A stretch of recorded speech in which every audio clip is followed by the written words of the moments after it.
meeting is being recorded.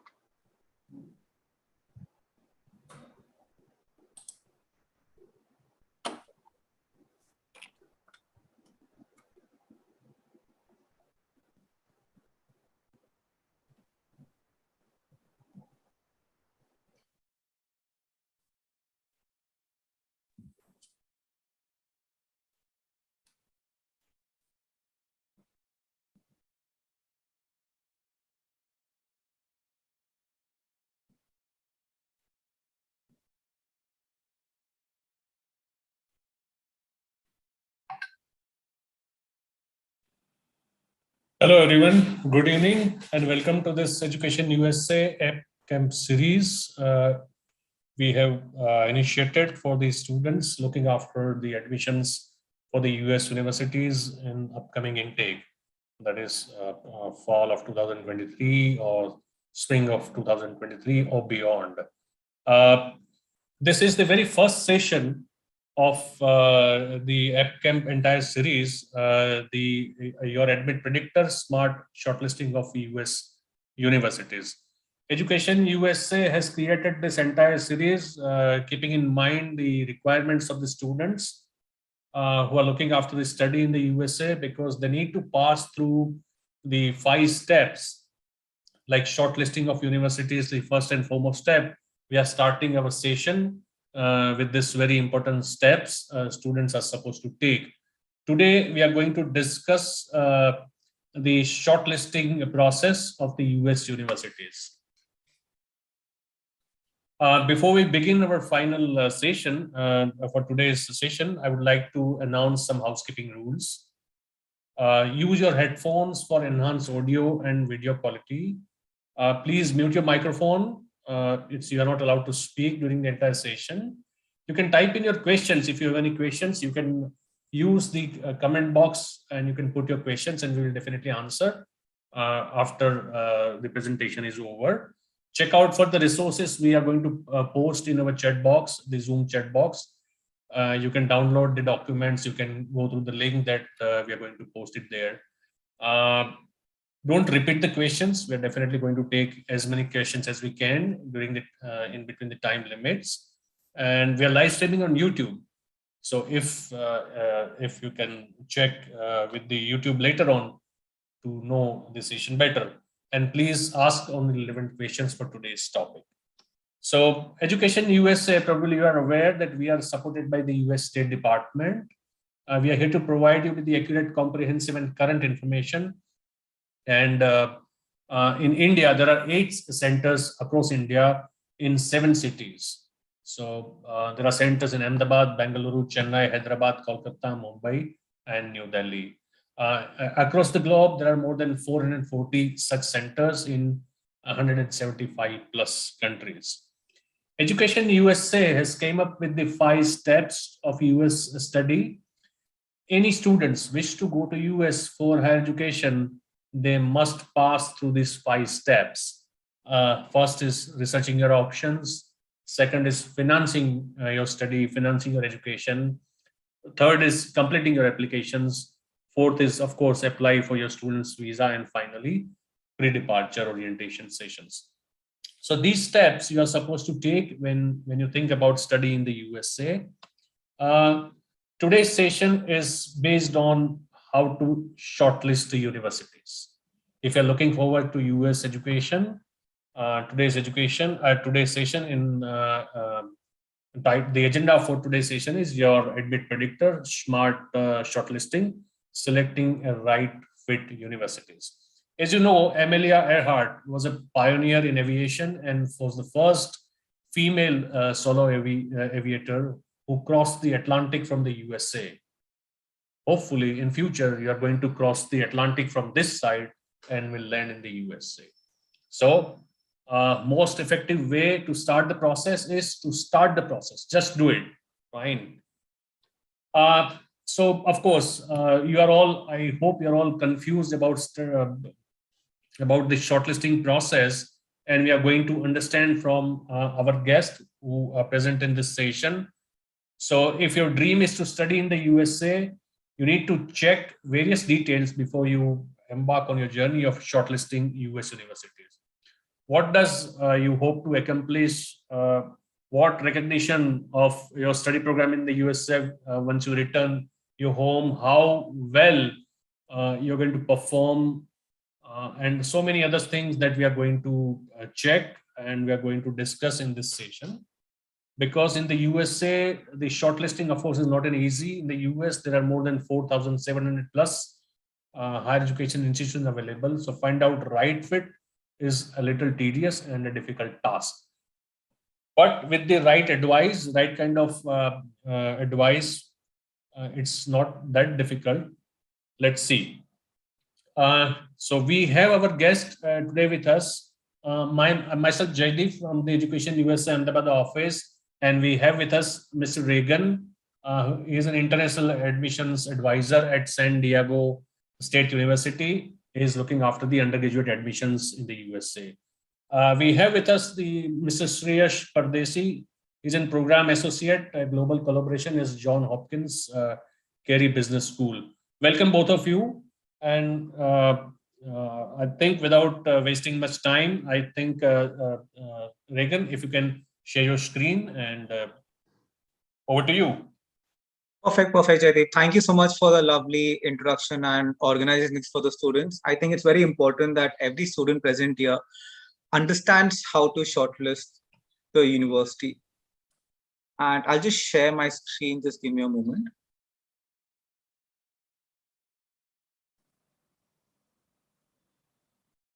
I hope the screen is visible, Jaideep. Yes, we can. Please go ahead. Perfect. So I'll just quickly once again introduce myself. I'm Regan, the International Student Advisor for San Diego State University. And today I'm going to share with you some basic information and tips on how to shortlist your universities. Now, whenever you are deciding or trying to select a particular university, there are a lot of questions that comes in your mind. And generally, you actually ask yourself all the list of questions that is seen on the screen. And the number one question is by default, the ranking of a particular university.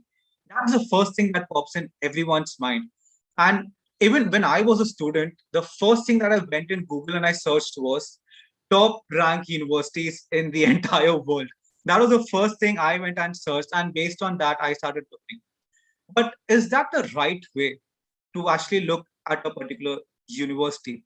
Like even if you go and check the Google most search keywords for the universities, the keywords like top universities, rank number 1, decent universities, all these things are the only thing that the students are actually searching.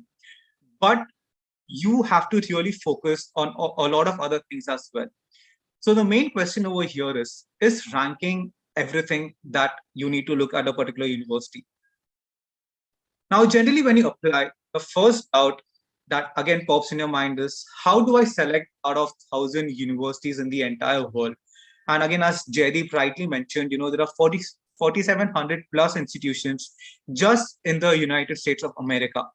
And students typically on an average apply to around 5 to 10 colleges. So the main question here is, how do you narrow down from 4,700 institutions to the 5 to 10 universities that you wish to apply? Obviously, the easy answer is the rankings, right? But that is a no. The correct answer is that each one of you should find the best fit. Now, I know it is very, very easy to say, just take the ranking away out of the entire search category. But if you decide to look at the universities apart from the ranking, sometime it might get a little bit difficult to narrow down. But if you look at how the ranking actually occurs, whether you take the QS rankings or the US rankings, they have a different set of parameters and factors based on which the ranking is actually done. Now, let me just give you an example over here. If I am passionate in the field of IT and I wish to become a programmer or a game designer, for example, I would probably want to know what or how the computer science department of the university that I apply looks like. Does it really matter to me how the college football team is or how much funding the university is actually getting? It probably doesn't even require, and I might be not needing to know all those things as well. So these fundings and everything also plays a very important role when it comes to the ranking. So most of the time, the ranking data won't be aligned with your priorities. So when you jump into the process of finding the best fit, it is actually a two-step process. Number one, as in my previous slide you mentioned, there are more than thousands and thousands of universities in the world. So if you start looking at everything, it will be really difficult to shortlist. The first thing you have to do is self evaluation, and this is really important. So just take a step back before you even start looking at the university options and evaluate yourself, and then move on to step two, which is setting your priorities with listing the universities that you wish to apply for. Now, when you look at self evaluation, what are the things that you should consider or think about? The first thing, introspection. Find out what you are good at. And a lot of people in your life or in your school times would have come and said to you that you are really talented in singing, in dancing, or maybe in coding. And you also would have said to a lot of other people that you are really talented and you're God gifted in this particular area. So always find out what you are good at and know what you're interested in. Now, again, the interest and your talent might not match, but it is really important for you to understand your strengths and your weaknesses so that you can plan and work accordingly to pursue the particular career that you are interested in. Then comes the next step, that is setting your goals. Now, goals can again be two important things. It can be career goals or any job role. Now, like most of the tech students, like even when I studied my engineering, I wanted to join the Google or the Amazon company, and that was my career goal. And the next is job. That is the job role with respect to the designation that you want to that you wish to look like in the next 15 years. You wish to become in that particular position or sit in that particular position, like a CEO or a director, or maybe you want to start your own business as well. So whatever it is, just sit down and set your goals. Again, this is very important that you understand your career goal and your dream might be really different. Because again, as I mentioned, as when I was a kid, I was really fascinated with the gaming. But if you look at the job for gaming, it is a coding job. Almost 8 to 12 hours a day, 5 times a week, I'll have to sit in front of my laptop and code, which is not what I want to achieve. So please set your goals based on the reality by talking to a lot of working professionals.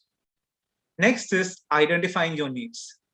It can be research focused or practical experience as well. So the US is very much known for the practical experience that they surely provide.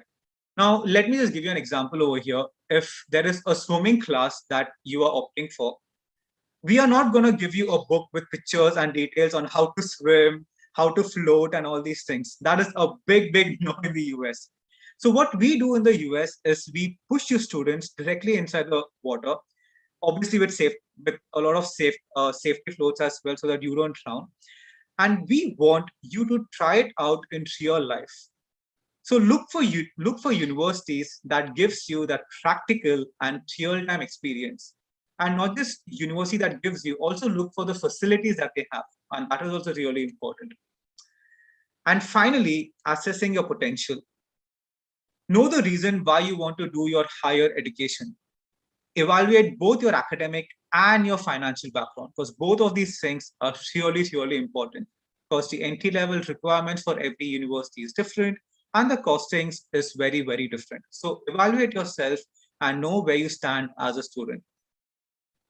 And there are various places where you can find help. We have the Education US team who has organized this beautiful session over here.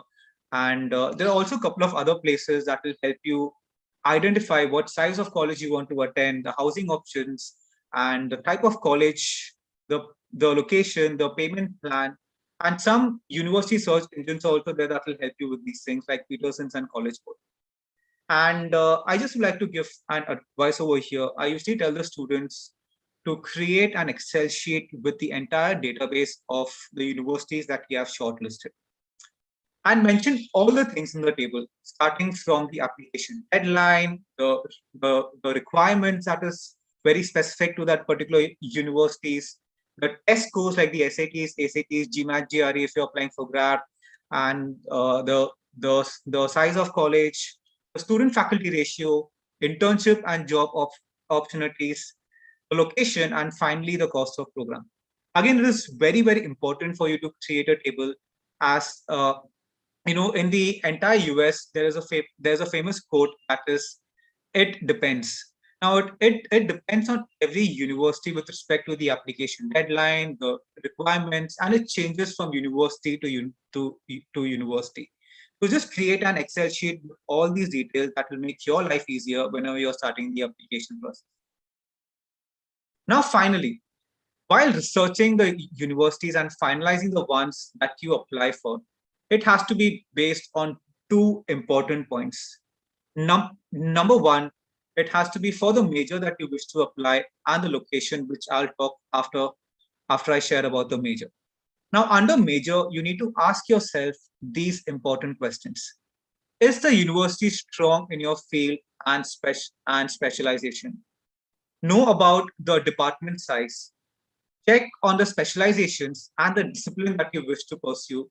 Like, for example, if you look at computer science again, it is very huge, right? And there are a lot of specialization like analytics, data science, digital marketing, coding, gaming, robotics, AI, and also we have the metaverse that is coming to picture right now. Then we have the cloud computing, the backup, database management system. So it is very, very huge. So know which university is offering the specialization that you are looking to finally pursue in. And also check the placement records for research and job opportunities. And the next thing you will look at is the location. Now, location is another important factor that a lot of students miss out on. Just by looking at the cost of attendance, you just ignore the location part.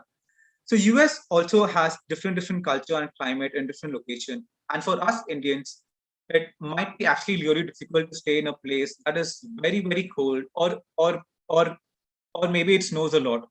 So these kind of weather, we are not used to living in that particular places. So it might be really difficult. So looking at the climate and the average temperature is also really important whenever you're looking at a university. Then comes the setting of whether it is an urban area or a rural area, because again the cost of living might differ if you're looking at a rural or an urban. But most of the US is developed, but there are also countryside states as well. And also, there are a lot of activities, clubs, the society. Every US organization has 250 plus organizations. All these things are also very important because you are going to go there for almost 4 to 5 years. So apart from your academic life, it is very important that you have an extracurricular life as well. And finally, the industrial exposure, which is again one of the most important things when it comes to the location. Let's say, for example, if Google wants to open a headquarters in India, we are definitely going to opt in one of the tier 1 cities like Mumbai, Delhi, Bangalore. And with that particular location comes a kind of job opportunity as well. They will be hiring a director, a regional manager, a tech developer. So all these things plays a very important role when it comes to your location, because it always comes down to that, the kind of job opportunities and the job packages that you'll be getting purely based on that particular location. So your final selection of the universities must go hand in hand based on both major and the location of that particular university. So that's it from my side, guys. I will personally advise every student to start evaluating yourself, research the list of universities that you wish to apply based on your career goals and the location, and finally create an Excel sheet with the list of universities that you wish to apply for. And I hope the information provided was really useful, and thank you. Definitely, Regan, it was quite helpful because we started receiving questions about how to select universities and programs and so on and so forth. Great. So Regan has rightly mentioned, review the department website to learn more about the academics, environment, check about the environment, facilities that you can expect, read the student service details on the university website, academic fit and sustainability of the department. That's most of the important thing. And finally, the accreditation status of the university and the program that you're applying for. We'll take the questions, and I would like to invite the next presenter. Shreyas, are you here? Let me share my screen for you. Yes, Jaideep. Yeah. So just a minute. Okay, can you see the screen share? Yes, Jaideep, I can. Let me know when to change the screen. Welcome. Sure. Please go ahead. Yeah. So, hello everyone. I think Regan has covered good amount of information out here, and I will be taking care of the remaining part. We'll try to cover more topics under this particular section, and simultaneously, I will also be giving you guys a bit of some kind of tips in order to make your application stronger, and so that you get accepted or you get an admit from your dream university. So when we plan about shortlisting universities, the best way I think to find a match or to find a the best university for yourself would be to understand what kind of program, what kind of students the university is looking for, what are the university's requirements, and if it matches with what you are looking for. This is a basic formula. If these two things link with each other, I feel you have found the perfect university for yourself. There are basic steps that we need to follow. And Regan has covered most of them. I'll try not to repeat that, but there are some tips that I can give you regarding this thing. So when we talk about any university, it would be important to research a bit about their reputation in the United States or their reputation at a global platform. Yes, definitely ranking does play an important role, but it's not like you have to make your decision completely based on the ranking itself. As Regan said, you have to find the best match for yourself. There are many aspects, there are many things that you have to consider. I'll be coming to that slowly. What you can do is you can check the ranking of the university. You can follow maybe two rankings, that is the QS ranking or US News and World Report. These are two reliable ranking forums. Apart from this, you need to check where the location, where the university is geographically located, and how that location can help you out, in achieving your goals. For example, if talking about Johns Hopkins Carey Business School, we have two campuses. One is in Baltimore, one is in Washington, D.C. Talking about the geographical location, these two cities have been ranked as the top 10 cities for business graduates. So whatever kind of program you are planning for in whatever industry or whatever field, you need to check how the geographical location can help you out in this particular segment. Jaideep, next slide, please.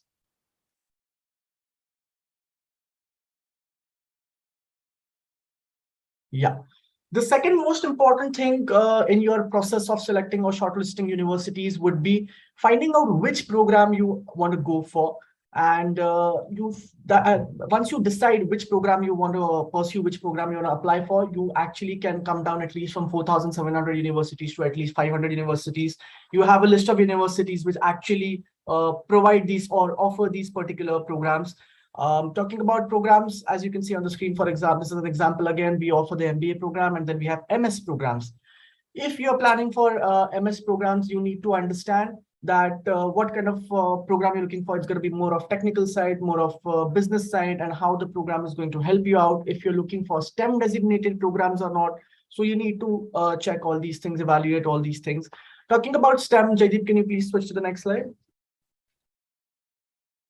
So I'm sure a lot of people must be knowing about STEM, but just to give you a short your definition or just to describe what STEM exactly is.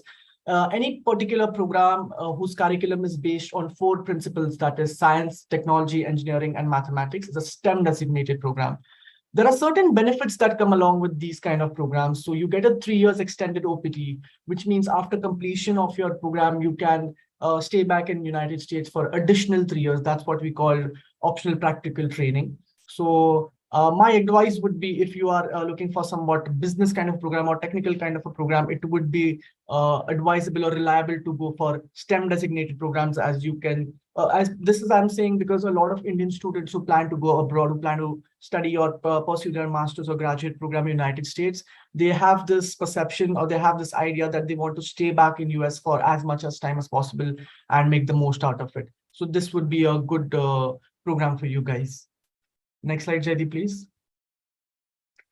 Secondly, talking about the program that you're looking for, each university have different kind of programs. Yes, the name can be same, for example, MS in Business Analytics or Risk Management or the MBA program, but you really need to check the specifications of the program that they're offering. So what you can do is you can go in depth and you can find out what is the duration of the program offered.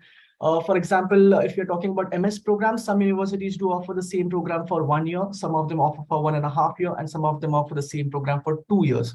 So you need to understand what kind of program would be a best fit for you, how much time you want to spend as a student and how much time you want to spend in the United States as a working professional. So that would be your first step when it comes to selecting your program.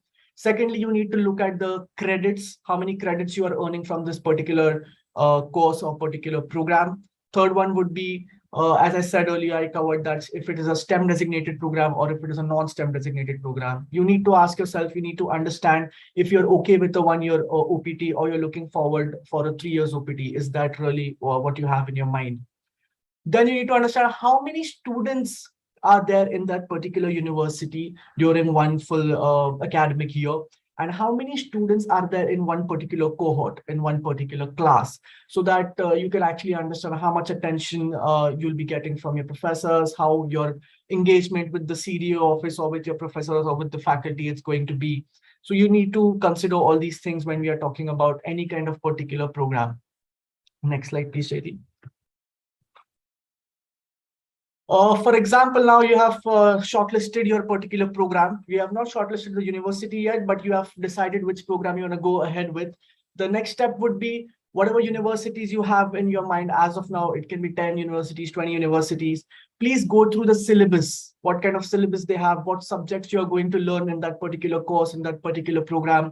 So now we have understood, for example, okay, we are going to go with MS in Information Systems. We are going to go for a course that is for 1 or 1.5 years duration. And through this information, we have come up with 10 universities, good ranking universities, or the universities that which have a good cultural environment that matches your requirement. And now we need to understand how to shortlist, how to cut down more universities from a list. So next step is understand what kind of programs are offered at that particular university. Now, this is an example for you guys. Again, on the left-hand side, business foundations and functional core, these are going to be your compulsory subjects. Some universities, what they do is they let you choose some of the courses, some of the credits that you're going to be earning from the course. So you have that option of customizing your own curriculum in order to meet or reach your short-term and long-term goals. So here, as you can see on the screen, if you look at the electives part, here you have an option of choosing six additional subjects, six courses that you are interested in. So here is the list of options. You can see if you are somewhat into more of a technical field, you're pursue a technical course, you can maybe in the electives option, you can go for database management, cybersecurity, technologies and strategies. That completely depends on you. And total, if you count the business foundations credits, functional credits, and the electives credits, it comes up to 36 credit points. JD, next slide, please. Third part would be understanding what is the university's requirement, what kind of documents they are asking for. And each university, I think they will have a different set of documents or different requirements from a student, from the prospective students. I think 60 to 70% of these documents are going to be the same, but it's not like it's going to be around 90 or 95% similar. So you need to dig down, you need to understand what the university is looking for, what are the requirements, what are the cutoffs. Now, basic thing what I would say is mostly how to find out all this information. The best source is the university's website. Most of universities, 99% of universities have all the information uploaded on the website, and it is the most reliable source. So all this information you'll be getting right from the website itself. First step when it comes to your application materials would be your starting your own account at the website, applying for the program. And then understand, once you apply for the program, or once you register for that particular program, you'll have the list of documents or the requirements or the prerequisites that are required to apply for that particular program. So you need to note it down. You need to compare the required application materials for the different universities that you have in your mind, so that you can cut down more universities, you can narrow down your options.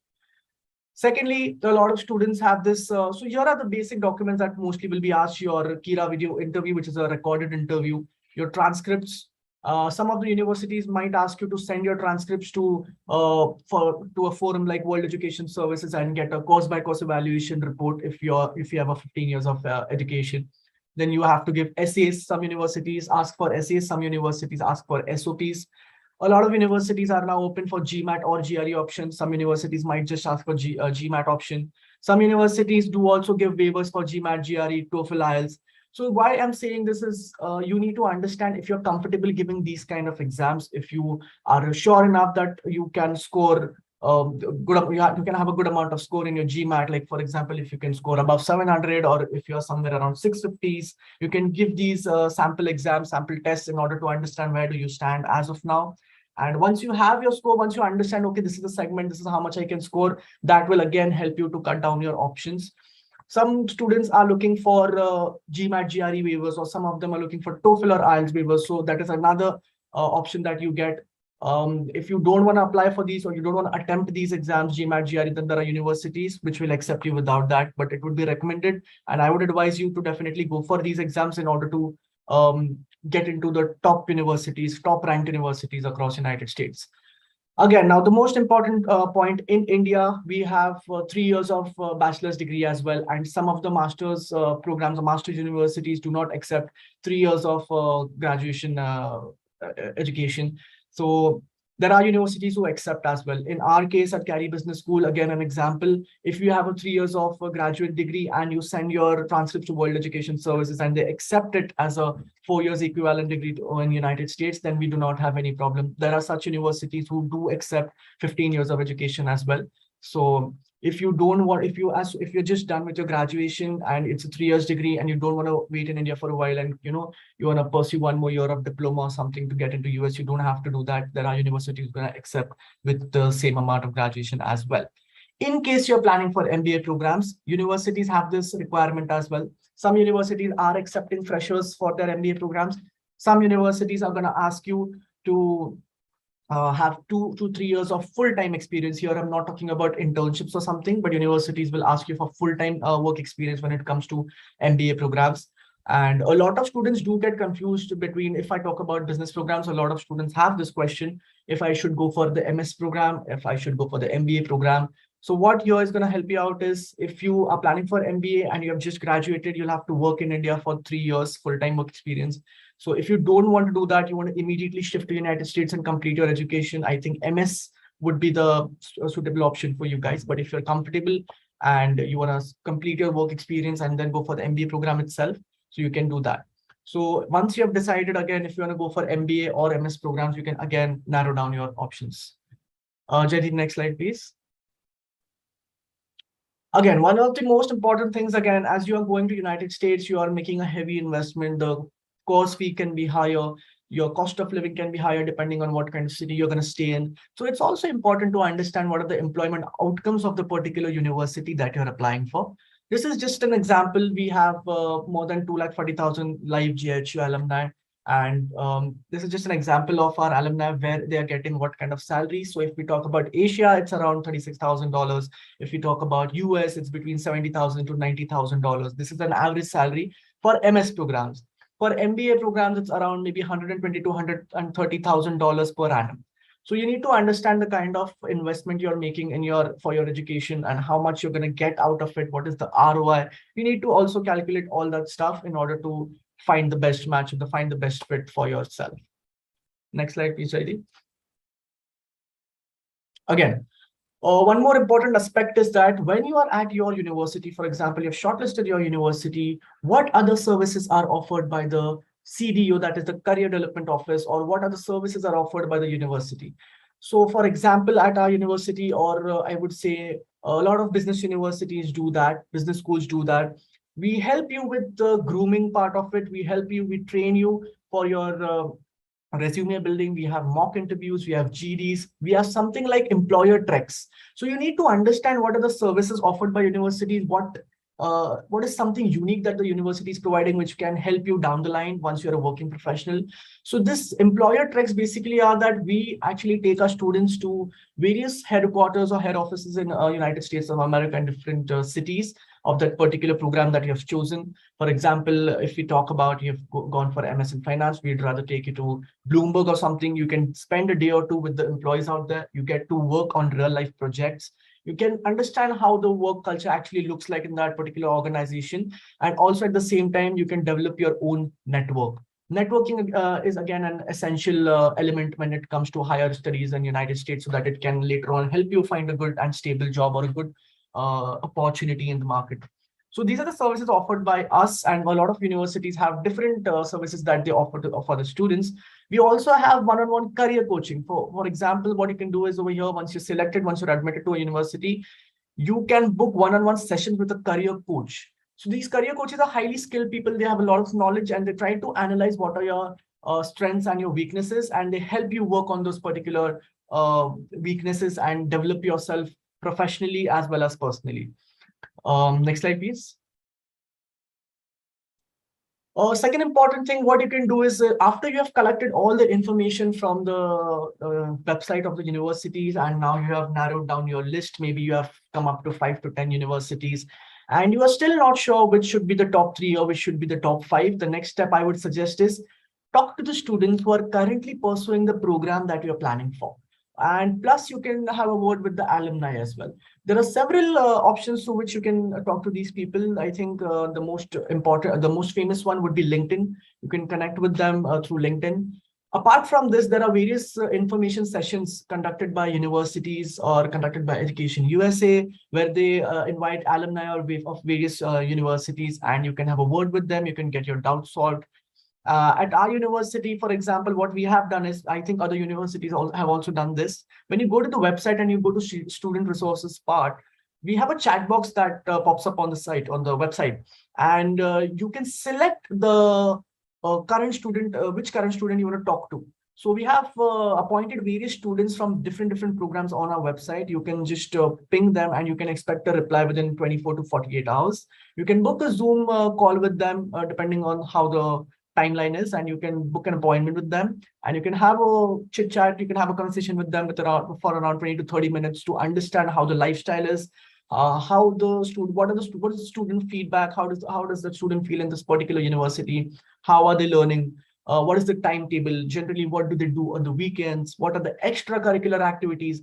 So the best way to understand all this or get all this information is from the current students, so that you get that attachment. Okay, the student is also from India itself. They are doing this particular course that I am planning for, and if this is what they are saying, this is how the lifestyle looks like, I would be really happy to apply for this course. If it matches, then you would be more than happy. So I think this is the best option for you guys. Next slide. Again, just giving an example, alumni. After talking to the current students, maybe you can do a bit of research that the particular program that you're planning for, where are the alumni right now? Like, they're working for which companies? What are their packages? You can just get a generic idea. What are their designations? In which industries they have gone into? Are they successful or not? Because somewhere after a couple of years, once you graduate, you're going to be in the same place. So you need to understand how the trend is, what is the reputation of that particular university's alumni in the market. So this is just an example. Mukesh Kumar had completed his MBA program in the year 2013. He started working for Marriott International as the director of global design strategies, and now currently he just recently shifted to Facebook as the manager for global program and process management. And we still closely work with our alumni. A lot of universities are really connected with their alumni. So the best way is also to connect with current students or alumni and get their feedback of how their overall experience was in the university. Next slide, please. This is the recent one. So Adi Rastogi has completed his MS in Information Systems program, he passed out in the year 2019. Currently working in Inca Digital Securities. And also a lot of universities have alumni groups on LinkedIn. So if you cannot find any particular university's alumni, you can maybe search for the alumni LinkedIn groups. For example, Johns Hopkins Carey Business School alumni group on LinkedIn. You can search it this way. And the people who are members of that particular group, you can personally connect with them, send them messages, and try to book an appointment with them. Our alumni would be more than happy to assist our prospective students and help them out with whatever information is required. Next slide, please. Secondly, you need to understand after you have selected 5 to 10 universities or whatever, 4, 5 universities, every university is going to have different deadlines, application deadlines. In our case, for example, if you're planning for fall 2023, and for example, in the next year, in the month of August, we are going to start our course. Our courses are going to start, our curriculum starts in the month of August. This August, basically, we'll start accepting applications for MS programs. We usually have 3 rounds. And for international students, I think most of universities do that. We advise international students to plan for round 1 or round 2, because round 3 can be a bit difficult for you guys, as we have to work on a lot of documents. Also, we have to get the visa process done and everything else. So round 1 and round 2 would be suitable. So what you need to do is, whatever universities you have shortlisted now, on an Excel sheet, make sure you have all the application deadlines, decision deadline, deposit 1 deadline, and deposit 2 deadline. You have to make this particular chart and have it in front of you. You'll get all these dates. I think all universities have these dates on their websites. So this is the best way to keep a track of it. Next slide. The last but not the least, the most important thing would be the investment, the fees that you're going to be paying. Different universities are going to have different kind of fees, and you need to understand what is, if you're paying around for MS program, this is an example, this is a 1-year program, you'll be paying around $79,800 tuition fee. You need to understand what all you are getting from this particular investment. So yes, the fee part is also going to be an important factor in deciding your university. Secondly, a lot of universities do provide scholarship opportunities. So if you are really interested, in getting a scholarship, my advice would be to apply for that particular university in round 1 or round 2 itself, because reason being, in round 1, the competition level is not higher. A lot of people do apply in round 2 and round 3. Plus, at that time, during the round 1, we have a fresh budget. So better chances of getting selected and better chances of getting good amount of scholarship as well. So just to give you an example regarding scholarship, the most popular and well-known scholarship at our university is the Dean Scholarship. It starts from $15,000 and it can cover your 100% tuition fee cost. So it's a merit-based scholarship. It's not like you need to be academically, you need to have really high scores or something. It's not that it's not what we are looking for. We are looking for a blend. We are looking for the entire application to be strong. Right from your TOEFL scores, your GMAT GRE scores, if you have any work experience, if you have done any extracurricular activities, if you have multiple certifications. So we're just looking for a potential students who has a strong profile, and we would be more than happy to help out such talent and give out good amount of scholarships as well. Next slide, please. Yeah, so I think that's pretty much from my side, Jaideep.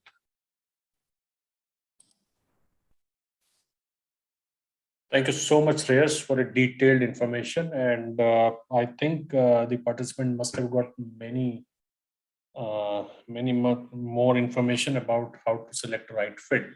And before we begin question, I would also like to throw some light on some of my aspects. If we are, you should really look for the academic fit within the department. It should be your top consideration before the location, brand name of the university, and pretty much anything you can think of. It is essential to research the department to find the right academic home, because you are going to spend your considerable time within your department. Now, for the research student, faculty members' interests and backgrounds will dictate the electives and research assistantship and projects available for students. So it is important to find a department with faculty conducting research in your specific area of interest. This will ensure you have support for your research as a student, and as a great number of useful contact when you search for the jobs. And also the electives, concentrations, and joint degree programs you can think of when you search about the institutions. For example, for students looking for a professional degrees, the key is finding a program that you can tailor to your career interest or future career plans, we can say. Look into electives courses, both within and outside of your department. Concentration and joint degree programs, anything through which students can earn 2 degrees. So if you're looking forward to a joint degree program, you can also look out for those informations available in the website. Size and atmosphere of the department also matters a lot. Now, graduate programs, if we discuss specifically about the graduate programs, can sometimes feel quite insular, and you will likely to spend more of your time studying and socializing within the members of your department. So the atmosphere of the department can greatly impact your experience. So consider what type of experience you're looking for. An academically rigorous experience in which you are constantly challenged and kept on your toes, or more of a balance between your academic demands and extracurricular interests. So find out these things. Are you quite into the other extracurricular activities also altogether, or you're just into the academics? So find out the right balance and find out the course, the curriculum, and the department strength accordingly. Fine. Now, do you want a close knit, a small department, or you want to work in a large department? Do you want a competitive environment? Will you have a support from fellow students and faculty? Find out these things. These are quite an important factor when you select universities. Relationship between student and faculties also plays an important role.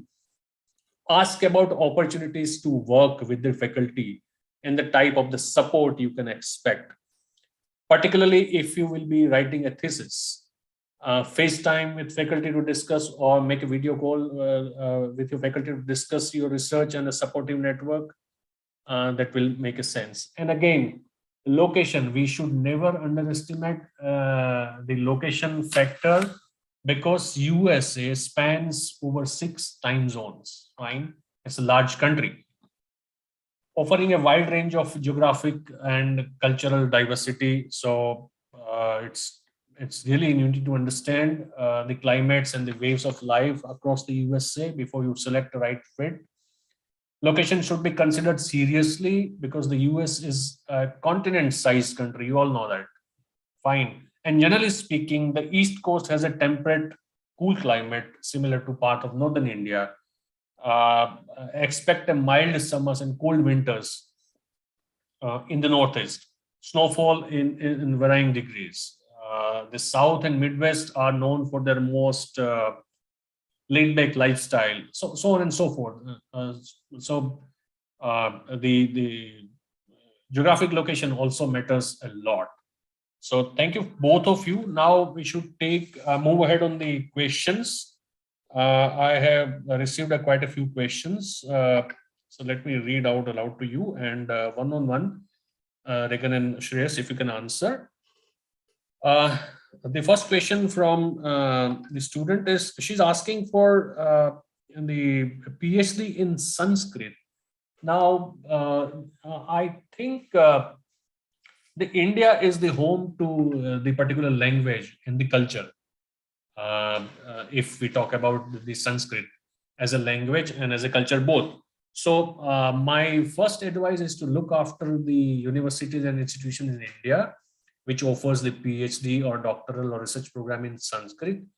But if any university in the USA has a Sanskrit or the Oriental culture or Indian culture department, then they can then you can definitely look for the particular department, and if they have a specific Sanskrit language faculty or resources, you can definitely look for. I think one by one you can have your answers to. Regan? As it's rightly mentioned in the chat box, I think someone from the education team that mentioned that India's known for Sanskrit. So hands down, I think you should sit and study in India where the origin of the language is. So that will be my personal advice. Shreyash, you would like to say something? I think I agree with you guys. This is not a debatable topic. Yes, he's right. Definitely. Sanskrit, you have to go for India only. Definitely. The next question is, I want to do an engineering from the US. I'm in 12th grade right now, and my grades are not too appreciable. How do I proceed? Regan, for you, I suppose? Yeah, this is an undergraduate question. Now, I just would like to mention something that I mentioned in my slide as well. It depends. Now it depends from university to university. Now, if you look at my university for which is San Diego State University, your grades are also important. But in case if your grades are less, you can add on some additional subjects, or we will take you to a round of interview where your skills will be evaluated based on the course that you wish to apply for. So I will again advise the same thing. If you're willing to apply to my university, you can get in touch with the Education USA team and reach out to me on a personal level. I'll be happy to help you. If not, make a list of the universities that you wish to apply and go to their website, check the particular information for your particular course, because the requirements are different for every course and different for every universities as well. For SDSU, SAT, ACT is optional, IELTS and TOEFL is not required. Now, that might not be the case to all the other universities as well. So just go to the university website and you will get the accurate information for that particular thing. So again, that was my concern and question too, in continuation with this question, whether, student is not good at with the grades. How can he show his or her, academic ability? Can he or she take a SAT or ACT or any other exams to show that she or he is academically good, though grades are not good on the document? What's your suggestion? So again, US is very, very flexible.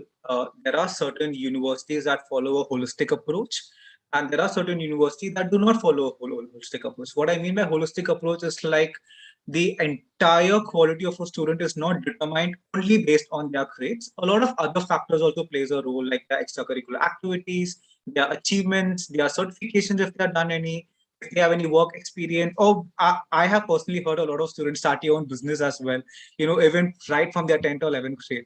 So all these things are taken into consideration. And again, I'm just coming back to it depends. Every university has different requirements. So I will advise the student, please feel free to reach out to people like me, Shreyas, and even the entire Education USA team as well. Specific information we will be happy to share. Sure. But it is advisable for them to keep everything ready, like the essays, the letter of recommendation, because that has the ability to bring the application come alive apart from your academic scores. So I would like to suggest to the student is, though you are not good at academics, but okay, but what you are good at, find out, fine, and try to give an idea to the university about your other skills. Fine, university can offer or give you an opportunity for writing samples, where you can give university an idea that, okay, I'm not good at grades, but I'm good at this particular thing, which will eventually help me to grow as an undergraduate student at your university. I found this details at your university. I'm quite good at it, and I would like to explore and expand my skills. So that is a possibility. Shreyas, now if we think about the graduate students whose grades are not so good, what should be your advice? Yeah, so as you said, as Vegan said, we follow a holistic approach. So if universities that you're applying for do follow a holistic approach, what you can do is, if whatever scores you have in your undergrad program, your bachelor's program, if they're not good enough, you can take up GMAT, GRE exams. Try to get a better score in that, which proves that, okay, during your graduation, you are academically not so strong, but you have worked on that particular segment and you have proved it that now you're much better than you used to be. You have developed in that particular segment. Apart from this, as I said, if it's a university that accepts, that has a holistic approach, so even if you manage to get, again, average marks in your GMAT, GRE exams, you can still work on your TOEFL or your IELTS examination. Apart from this, your resume, your essays, your extracurricular activities, if you have any certifications, if you have any volunteering experience, if you have done internships, and as you said, whatever, you need to find out what are your strengths, whatever things that you have done and you're confident about, and try to design your application in such a manner that you're able to highlight your strengths rather than your weaknesses. I think that is the answer to this particular question. Definitely. Also, I think the concern from the students, as I can understand, if university has written that we don't consider the GRE, or for example SAT in case of undergraduate admissions, and student is going to submit it, will university evaluate it in lieu of the the lower grades, or they won't consider it at all if they've written clearly on their website? If they've clearly written what? Can you repeat that? if it is clearly written on the website that we don't consider SAT for undergraduate or GRE or GMAT for graduate, Yeah, and students submit this course yeah, because he has a lower grades, yeah. will university consider it or not? To be honest, no. For example, now as at our university, when I'm talking about, we accept, for example, English test, we accept only TOEFL and IELTS. And if someone has submitted Duolingo test along with, if he has applied for IELTS or something, that they have given both scores. So we won't even look at the Duolingo part of it. So I think some universities follow this process. So if we have said that just an example that I'm saying that we accept only GMAT scores, and if some student has submitted GRE scores, so our admission team actually will not be interested in looking at those scores. That's what I can say for my universities at least, and I believe some universities do follow this process itself. Regan? What's your say on it? Maybe Yeah. it can be different. Yeah, so even I completely agree with Shreyas. I think most of the universities, when it comes to the US, they are very strict with the entry requirements. So whatever is mentioned in the website, I think that is clearly what the students have to follow. If it is 9th, 10th, 11th, all 8 semesters scores that is required, then it has to be that. If they mention SATs, ACT, GRE, GMAT, then they have to submit that. So students, please understand that whatever written on your website, on the university website, is the final word. If you have any doubts, I suggest you to reach out to the advisors and or officers like Shreyas and Regan, and you will have a precise answer about the application process. The next question is very specific to the CS admissions at an undergraduate level, but I would like to elaborate more. If a student is looking forward to a certain specific area of study, how he can apply. The original question is, any university offering major in cybersecurity under CS? Regan, you can start. If undergraduate department, a specialty in cybersecurity. Yeah, so a lot of US universities have specialization in cybersecurity and hacking and data science, as I mentioned earlier. So again, Shreya has also mentioned, just check with respect to the alumni students who have passed out, the kind of jobs that they have got, because that's really important, and that determines the quality of that particular university. So it is really important that they check that particular department, very specific to that particular department. Again, in US, every university will have 7 to 10 colleges. So go to that particular college, check that particular information, check the list of companies that come in, check the entry level requirements. Self evaluation also is needed. There is no point of you going and applying to Harvard if you don't qualify for that university. So self evaluation is needed, and also go and check that particular college and check the rankings, the kind of majors, the specification, the job opportunities, and the research option. So that will be my personal advice. Yeah. Shreyas? If you would like to say, Shreyas, about specific career interest applications. So again, when you're talking about particular program after shortlisting your university, sometimes, maybe rarely, this happens that if you're talking about MS in computer science, or then you're talking about MS in finance, the requirement can slightly change. So you need to take a look at that as well. Different universities again are going to have different set of requirements. So keep an eye on that. Do not get confused between two different requirements, two different applications. And apart from this, what can I say? Yeah, I think that's it. Okay. So the sub question in continuation with this question, if student is not applying directly to a specialty, like in this question, a cybersecurity, and students is applying to say general interdisciplinary program, or without choosing any major, is it at a little more benefit than this particular student who is applying at a specialty? Anything? I think it completely depends on what kind of a job role you're looking for. So the making a decision of your choosing your program, if it should be into a particular specialization or if it should focus on one particular majors or in one particular subject, it completely depends what kind of a profile do you want after you graduate or once you complete your master's program, in which industry you want to work, if you want to be responsible for one of the, you want to be in the decision-making team of the organization, or you want to be an expert in the particular segment, if you want to be an expert in the cybersecurity domain, or if you want to be the one of the people who takes, decision at higher levels in the organization. So if you're looking for something with focus on one particular industry, one particular subject, I would, in case of an example, if we're talking about the business school, if you're looking for something with a specific master's course, specific subject, go for MS programs, because that will give you all the information regarding to one that particular subject of that particular industry. But if you wanna, work with a broader horizon, I would rather say go for the MBA programs, because here you learn about a lot of different industries. So MBA usually is not one specific specialization focus. Mostly it is generic. So I think that helps you. Yeah, so I would like to sum up this answer to Shardul, who has asked the question is, don't worry about applying to any specific specialty. If you are not happen to get into admissions directly, you always have a chance, even if you apply to an interdisciplinary program later on.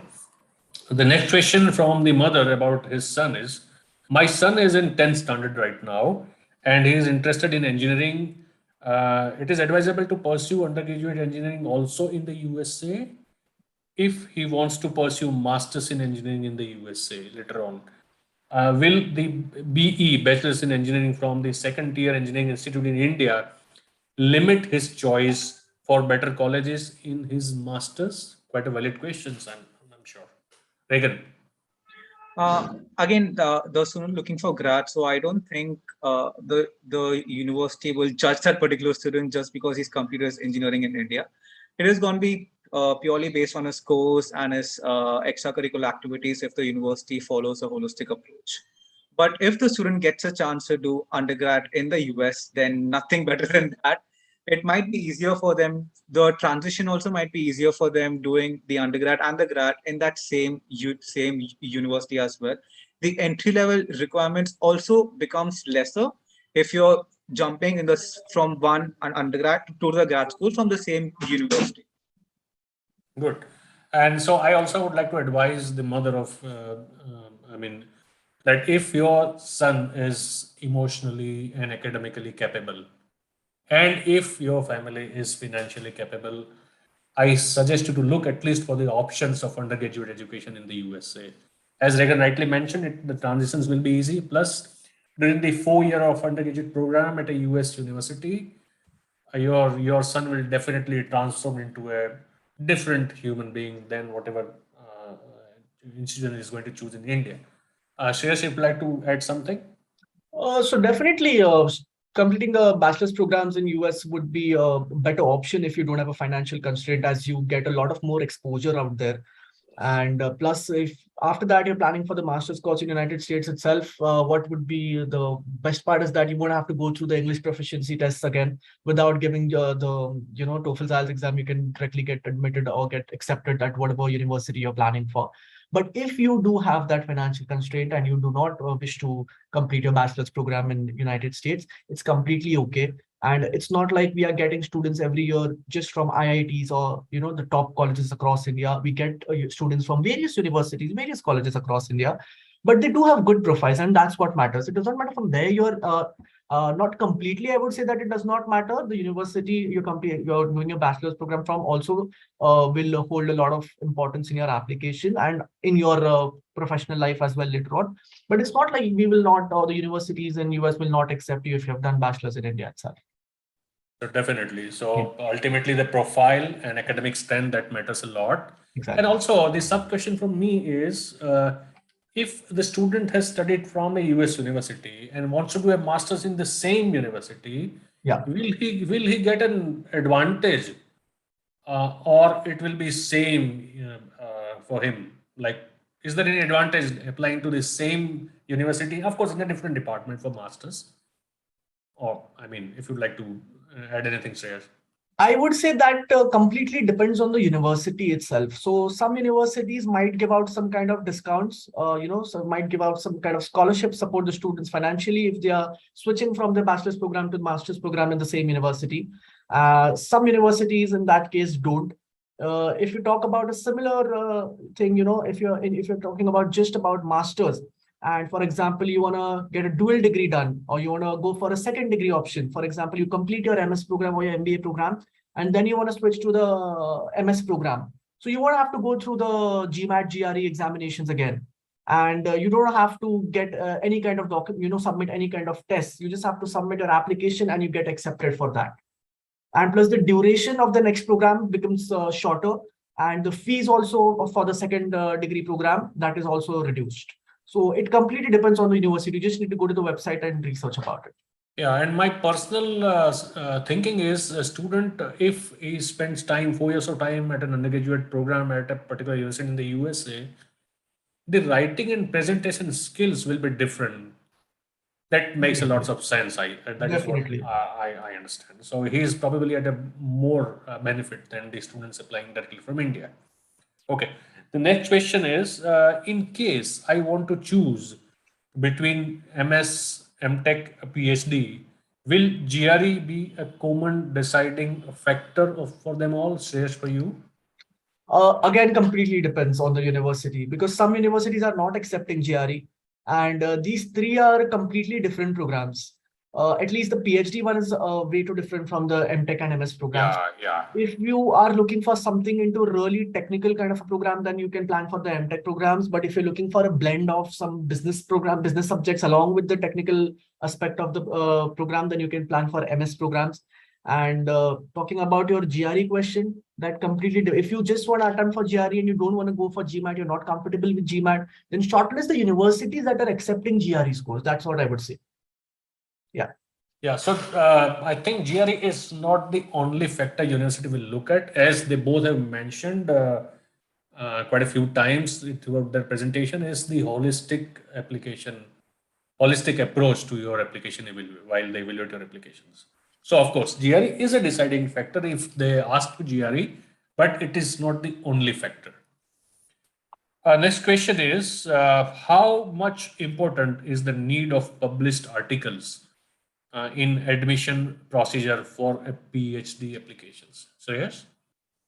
So again, whatever extracurricular, or these kind of, you have published papers, you have done any kind of research work, you have any patents, these are going to definitely make your application more powerful. This can not only, help you get admitted at the dream university you're looking for, but can also get you a good amount of scholarship. So I would highly advise all the students to, work on these kind of projects and get multiple certifications. Definitely. So yes, anything if it is aligned to your career interest, your applications, please submit it to university. Yeah. Yes, it's definitely going to help you. The next question is, it was tough to catch the rankings. Can you please put the two rankings here in the chat? Now, as an Education USA, we don't endorse rankings, first and foremost things. That's the policy of the Education USA. You can find the various media rankings. If you just Google it, you will find the university rankings. But as we learned from these two great advisors with us, ranking does not matter. What matters is your profile and how you find the best fit according to your career interests and according to other criteria that we apply. Of course, there are various private media rankings available, and you can find it easily over internet. You cannot 100% rely on rankings, because rankings are, I'm not saying it's completely biased, but yes, it's better you evaluate and you judge the university as per your career need and your academic and financial ability. Anything about rankings, Regan, undergraduate particularly? So I actually spoke a lot about ranking during my slide. Yeah, I know. So I clearly mentioned, yes, ranking comes with recognition and the job opportunities, but it shouldn't be entirely dependent on that. It has to be very, very department major focus and the location as well, because with the location comes with the kind of job opportunity. Yeah. Shreyas, about graduate rankings, that would like to say something? Just a small statement that I would like to make. Once you are done shortlisting universities and you have a really short number, at that moment, maybe you can consider ranking. If you're really confused between 4 or 5 universities, and maybe you just want to send 3 applications or 4 applications, not more than that. That time, maybe just to clear out that confusion, you can rely on rankings. You can check that. And secondly, more than ranking, as we have already discussed this, try to find the right match, try to understand how many things you're going to learn over there and how exactly that university is going to be beneficial for you rather than ranking. Yeah. John Hopkins University offer pre-med courses, Shreyas? So Johns Hopkins Universities has 9 schools under us. We have 9 total schools, and each school has the particular segment. For example, now Carey is a business school. We have a Whiting School of Engineering. So you will have to particularly go to the Johns Hopkins University website, try to find out what are the universities that offer that particular program, and then connect with that particular school. That's what I would say. Yeah, so I would like to tell the students that when you start an applications, whether through the platform like Common App or through the direct university portal or any other common application platform, there's an option available whether you would like to choose the pre-law or pre-med or any other pre-program, pre-professional program basically. And if that particular university that you're applying for is offering that program, there's a drop-down list available where you can check and can go ahead. Later on, university will let you know whether they offer you admissions with pre-med or not, looking to your applicability. Okay, the next is, Regan, what are the credits of a program? Credits for which program, Jaideep? Is it mentioned? Credit, I mean, they would like to understand what the credit term means, basically. Credits are basically the units that you'll be completing. Every international student are required to do a set of units, and based on that, the entire US, that is how the entire education system is performed, and they want you to do 8 semesters. Approximately 15 units per semester is a rough calculation that every undergraduate university, takes into consideration. Now, depending on the subjects that they offer, the units can again vary. It can be higher or lower. Okay, so is there, I mean, the credits, there's a difference between graduate credits and undergraduate credit? Shreyas, anything? Can you repeat that? I mean, a difference between graduate credits and undergraduate credits. I think it's not completely different because credit actually helps you understand the weightage of the program. So the credits can be the amount, the number of credits is different for each program and each course that you complete. But in short, it is to understand what is the weightage, how many subjects you have studied from that particular program. For example, for the MS program, as I said, each particular subject in the syllabus carries 2 credits. So that way you're learning 18 subjects, and that is how total you earn 36 credits out of that program. Yeah, I would also like to inform the students that if you check the Education USA website or any other university website for that matter, you can find out the more resources on the credits, basically what to get out from the term credit, basically. The next question is, what are the requirements for medicine? Also the same or they are different? Now, the medicine in the USA is what you study after spending 4 years of bachelor's program. So the direct entry into medicine program directly from the 12th standard is not possible from India. You need to spend 4 years at an undergraduate program, and then you have to go through several other steps, and then eventually you can start your 4 years of professional MD program. So of course, requirement definitely differs from directly undergraduate entry. It's quite a difficult program to get into, one of the most difficult program, I should say, to get into. But if you want to explore the options, you definitely start your undergraduate at a US university. And during your undergraduate program, you can explore the pre-med programs, try to take the medical common entrance exam for MD admissions, and then try for admissions into the medicine program into the USA. Have I answered clearly? Yes, Jaideep, that is absolutely perfect. Yeah. That does set results help to get scholarships, Regan, for you? Again, it is a very specific information. You will have to reach out to that particular university. Yes, it totally depends on that university. So please reach out to the university admissions department and check with your scholarship Yeah, so requirement. when you check with the particular website of a particular university, they mentioned whether for scholarship consideration do you need to Correct. submit SAT, and what is the score range also sometimes they've mentioned. So it's better to reach out to a university website and talk to the officers like Reagan or any other undergraduate admission officer at a university. You can easily find that context. So it's and they are quite reachable, believe me. So they will be very happy to answer about specific admission related questions. SAT is sometimes a requirement for scholarship consideration, yes, but please find out from the university website and ask questions if you are not sure. Okay, can you please repeat about Dean scholarships? Yeah. So the Dean scholarship that I was talking about was again an example. Whatever university you're shortlisting, you'll have to check what kind of scholarships they are offering and what are the requirements for that particular scholarship. Mainly, there are two types of scholarships. One is merit-based and one is need-based. So Dean scholarship that I was talking about of particularly Carey Business School, that is a merit-based scholarship. It's again, I'll repeat, it starts from $15,000. It can go up, it can cover your 100% tuition fee cost. It is completely merit based on the basis of your application, not only GMAT GRE scores, but your entire application. As I said, it is a holistic approach. We want to see a strong profile, and if that we think that the admission team thinks that the profile is a potential potential student would be happy to give a scholarship amount of anywhere between $15,000 to 100% tuition fee cost. Secondly, you do not have to apply for this, but at least my university, Carey Business School, you don't have to apply for scholarships.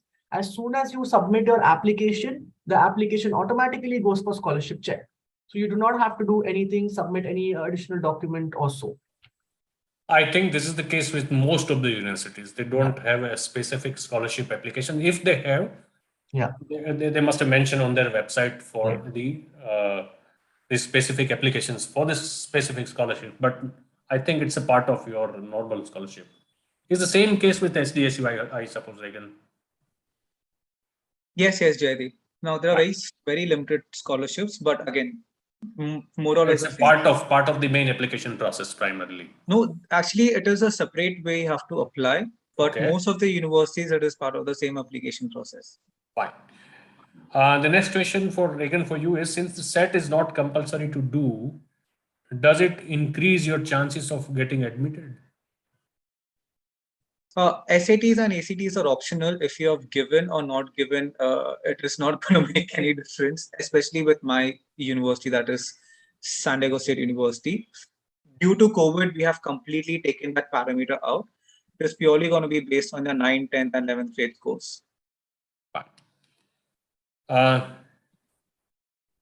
I think, can you share the website that Reagan shared in the slides for shortlisting universities? I'll just share it in the chat box. Yeah. So the next question, I think you both can answer. How much is the cost of living in the US on an average, say at your campus, Reagan? So the cost of living will almost be equivalent to the cost of education in San Diego, because it is a little bit expensive. For 2 semesters, it will come around $20,000 US. That includes end-to-end, the transportation, the health insurance, the stay, the meals, everything, books, supplies, everything. That's the estimated cost. It can be higher or lower depending on the student. Yes.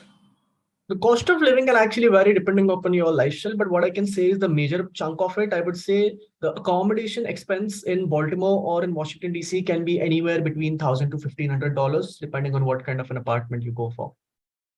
Okay. So yes, cost of living varies from the location to location and from university to university, of course. And you can find out university as per your budget. Yes, that's true. Okay, the next question from Runal Panja. I just completed my MTech in VLSI from University of Calcutta. I'm looking for admissions in the US University for PhD programs. Can I get my profile evaluated by someone? I am yet to take GRE and TOEFL. I would like to tell the student that please reach out to Education USA Calcutta. Find out the context. I think Megha or my other colleague can put the details of the Education USA Kolkata contact details, and you can reach out to the advisors at Kolkata office, Education USA. They'll be very happy to assist you about your PhD applications, I'm sure. I wanted to know how much is the weightage of research paper or publications for Masters in CS program. Shreyas, I think it's for you. Yes, I actually answered this similar question earlier. So whatever extracurricular activities, research papers, Yeah, patents, this is yeah, definitely going to upgrade your profile like anything. So yes, please continue working on it and yeah, we'll help definitely, you out for sure. definitely. Does the graduating in a certain curriculum like IB give one a better chance in college applications, Vegan? At SDSU, we evaluate all the board. We treat all the boards equally. So irrespective they're coming from an IB or a CBSE or an IGCSE or a state board, all the students are evaluated on a similar lines. They might have different protocols that they follow, but I don't think there's any weightage that is given to any specific board. Fine. Sometimes you can check for the TOEFL or IELTS waiver, I think, for Uh, the IB Again, program. that is very university to university University to question. university specific, Because yes. most again, my university waives off English requirement if you're from an English medium school, irrespective of Oh, whichever board you're from. oh, So okay, all good we to. require is a medium of instruction certificate from the school that they are passed out from. That's it. Oh, okay. Shreyas is for you. Which high school class grades are required for John Hopkins University, and is SET compulsory? Uh, is it the question is for master's program itself or is it No, for I think the it's for undergraduate program, but if you have detail about undergraduate program, then you can share it over I here. think the best way to get this information would be to talk to the university representative of the who handles the undergrad programs. But Fine. yeah, I think they require your both 10, 12th and your both your transcripts and your certifications. And Yeah. So still better way to check it from the yeah. So principal. I'd like to advise the students that you better check with the John Hopkins website for more details. Also, as far as your academic grades are concerned, generally university needs the grades from your 9 to 12 standard. And if you are currently studying in a 12 standard, you can always submit your predicted grade signed by your principal or your recommender that you can submit. So Jaideep, I'd like to add one more thing. In case you cannot find any kind of information on any university website, the email ID is always available. And Yeah. once you drop in the email, I'm sure within 24 or maximum 48 hours, you will get the reply from the management. Okay, okay. So the next question, does university accept grades of academic English like ELP or ESL instead of the TOEFL or IELTS results? So what other exams than IELTS or TOEFL do you accept as an English language proficiency? Regan. At SDSU, it's either the medium of instruction letter if it's English. If not, it's IELTS and TOEFL. There is nothing else that we consider. There might be some universities who might. So again, it is a very university specific question. They'll have to check the admission side. Yeah, primarily they need IELTS, TOEFL. IELTS and TOEFLs, yeah, that is. Yeah, and sometimes they accept Duolingo or PTE. Okay, I'd like to again move on to the next question. This is from YouTube. And again, we already have answered, but still I would like to read out the questions that it is possible for a student to be accepted at a reputed US university if they have a low scores in their undergraduate and graduate level programs. We already have answered this in detail, but since it's from the different platform, I have read it aloud. I'm a Fulbright scholar who was offered a fellowship by the US Department of State and IREX at the Claremont Graduate University, California. This was in 2015. Can I be exempted from TOEFL or GRE? Shreyas. I think the Vanna has an experience from the US university. She was there on a Fulbright scholarship. So she's asking for waiver basically. Yeah, so if you've completed your bachelor's program in the United States itself, you can get a waiver for TOEFL or IELTS. You do not have to appear. Yes, I think you need to check, Vanna, you need to check with the universities that you are applying to Yeah. and check your waiver possibility. I think it's quite possible in your case, but still, it's better to check before you apply. The question from Chan Sheikh is, my GRA is 310, he has shared his profile. IELTS is 7.5 with CGP of 8. Do I have any chance of getting to MIT If not, what should I improve and what can be added extra to my profile? Now, this is a very university specific question. And I think it's better to check with the individual university website and try to understand from their alumni strength as well, and talk to the graduate student advisor there before you venture into applying. But you should not stop dreaming about your dream university. Don't worry about the applications if you are not worried about the cost of application. Just apply with full confidence and with your all credentials, and I'm sure success will be on your way. Any advice for a dreamer student like Chan, Shreyas? Definitely, a lot of times we hesitate that, if we are applying for top ranked universities, we might not get selected, or maybe students feel that we're not confident enough, our scores are not that great. But generally, that's not the case. When do we have a holistic approach? And if you actually, you plan for it in a proper way, for example, you send in your application in the first round itself or something, then even if you have an average profile, there are still higher chances of you getting an admit. So if you plan out your document, if you work on your transcripts and your documents properly, and you time it, you plan everything properly, there is a good amount of I believe there are higher chances of you getting selected into your dream university. So definitely do not give up. With full confidence, as you said, go ahead and apply for your university. Sure, definitely. Yeah. So best of luck in advance to the student. Currently, I'm in 11th grade and doing classes for SAT. Will it help to get scholarships and admissions as well? Yes, we already have discussed this question. Just check with the individual university you're applying to. There are lots of resources available other than university websites, also like College Board. You must have an account with the College Board. Check out for their big future, I think, website. Create your profile there, create your account there, and you can easily find the scholarships. The Education USA website has also lots of scholarships database available. So just check out, and you can meet to the nearest Education USA advising center, meet the advisor there, discuss your case, and they'll definitely going to help you to find out the universities which offer scholarships. And the next question, I did my graduation in Bachelor's of Computer Applications, the BCA. I graduated in 2021. And because of 12+4 criteria, I did post-graduation diploma in data analysis. And now I want to do masters in data science. But I'm sorry, I apologize for the long question.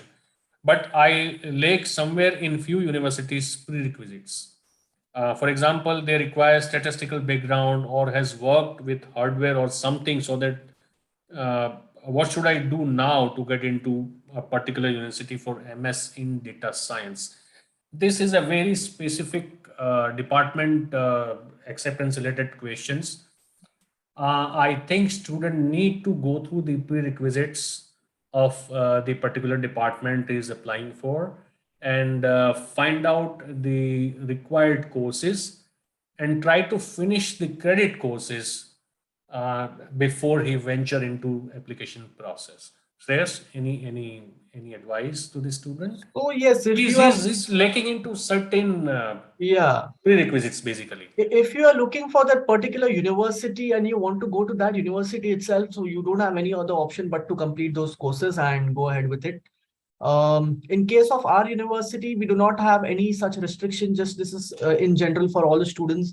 If you're studied, into XYZ department and for your bachelor's, and you want to go for MS in finance or MS in information systems, so we do not have any such restrictions that if you're coming from this background, you cannot switch into or you cannot apply for this particular program for master's program. So we accept students from all kind of industries or all kind of programs. So not a problem with us. But yes, if you're planning for that particular university and that has asked you for those prerequisites, then there is no way out. You have to go for it then. Definitely. So, I mean, if you're applying to a specific program and if you are lacking to some prerequisites, it's better to finish and then apply, or else look for the department which has a lesser prerequisites and you are matching their criteria. And then you can eventually transfer to your dream department later on, definitely. We have only 2 minutes to go for this session. I only have two questions again from the YouTube now. The student is asking about let me sum up this question since it's a long question. I have low score at undergraduate and graduate levels, but I have some work experience. I was awarded Fulbright scholarships also in the 2020. Yes. Apart from this, I have presented my research work at national as well. Oh, okay. So a student is just sharing his profile with us through YouTube. Yes, you can definitely look out for the universities of your suitable choice. Don't worry. Go ahead. You have an amazing profile, I must say. Uh, Question from Vandana again. Do universities offer PhD scholars teaching assistantship or research assistantship for to fund their PhD? Yes, but again, as Regan has mentioned in quite a few times, it depends.